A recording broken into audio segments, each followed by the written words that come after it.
Gagawa tayo ng salted egg. Chicken salted egg. Hugasan muna ang egg para malinis. 30 pieces yung gagawin natin.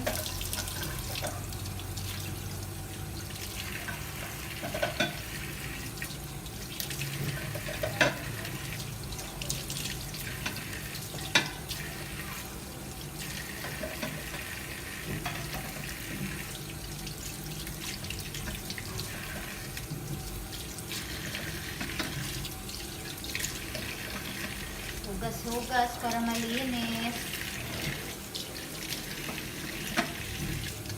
Ayan. Ayun, magpapakulo na tayo ng tubig na may asin. 1 liter and a half.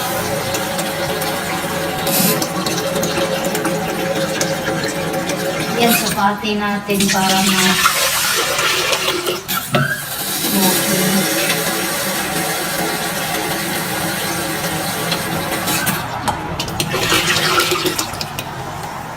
at saka 1 kilo salt.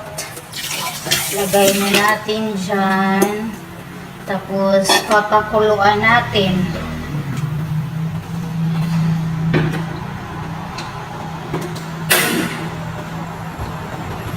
Habang inaantay natin kumulo, ilagay natin yung egg dito sa container. Mas maganda dito sa mayo kasi yung takip niya, ayan, maganda. I-push na yung egg pababa. I-ready na natin to. Yan, butang lang natin ng maayos.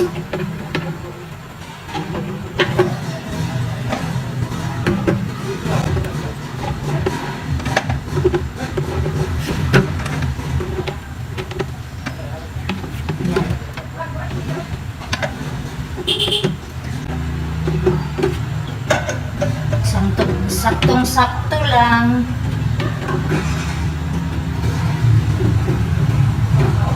Ayan. Tapos, antayin lang natin yung salt and water na kumulo at matunaw. Ito na yung 1 kilong asin na pinakuluan natin sa 1.5 litro ng tubig. Ayan. Pakuluan lang natin ng pakuluan hanggang sa matunaw yung asin. Pero, hindi talaga lahat ng asin ay matunaw dahil pag sa sobrang alat na yung tubig, hindi na kaya ng tubig na tunawin yung asin kasi sobrang alat na nga. So, ayan, hayaan lang natin na hindi matunaw yung ibang asin.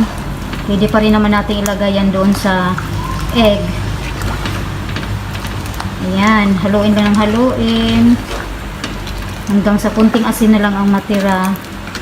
Ayan.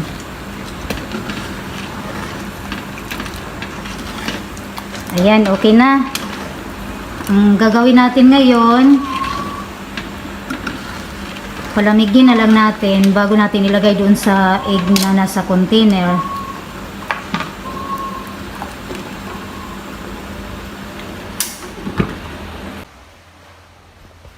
Ito na po yung ating egg after 25 days.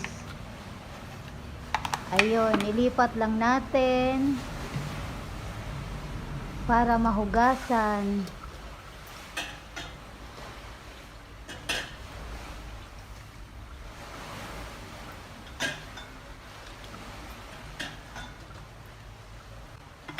Ayan.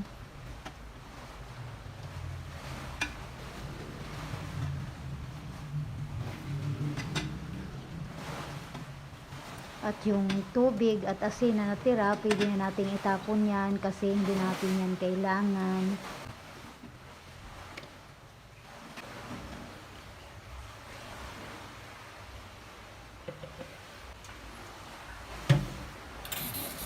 At hugasan na rin natin bago ilagay sa pot.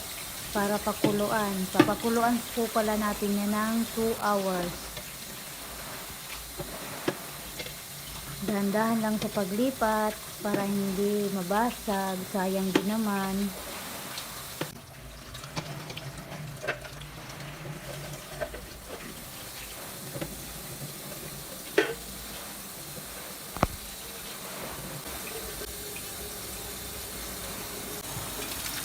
At yan.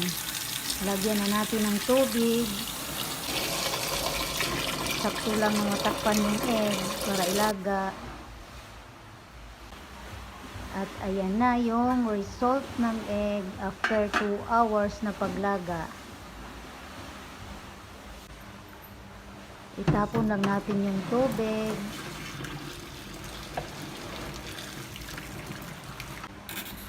At hugasan.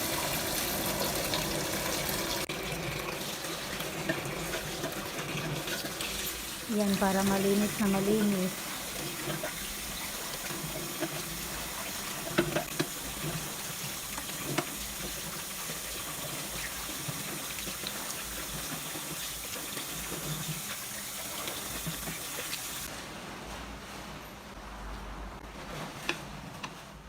At patuyuin na rin natin habang gumagawa tayo ng pangkulay.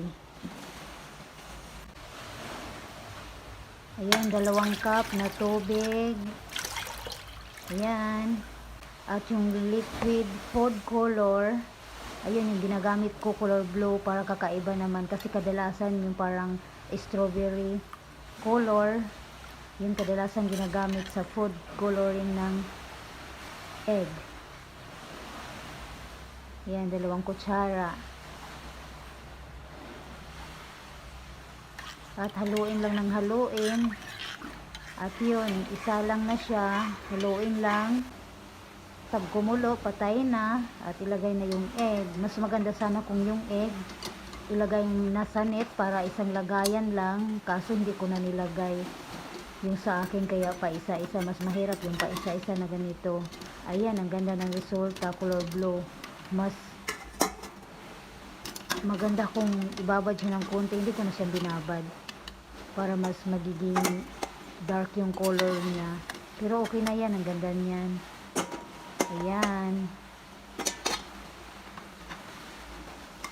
Bilis lang magkulay. Lagay mo lang, sabay tanggal agad.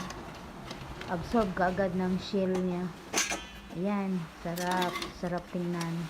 Ganda ng kulay.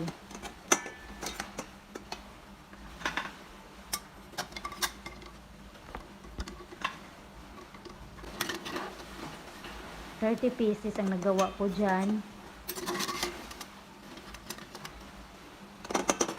Wow. Ganda-ganda niya tingnan.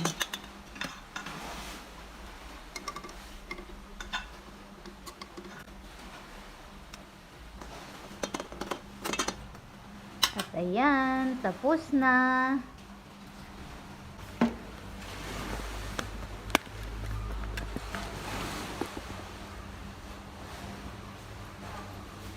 Ganda-ganda tingnan, parang ayaw kong kainin. At tingnan na rin natin. Ayan, ang resulta. Wow. Perfect. Oily siya. Ato nga po pala, natikman ko na po pala yan. Yung alat niya, saktong-sakto lang. Try nyo nang gumawa. Mas makamura kayo kung kayo nang gagawa mismo kaysa bumili pa kayo. Kahit chicken egg po, okay na.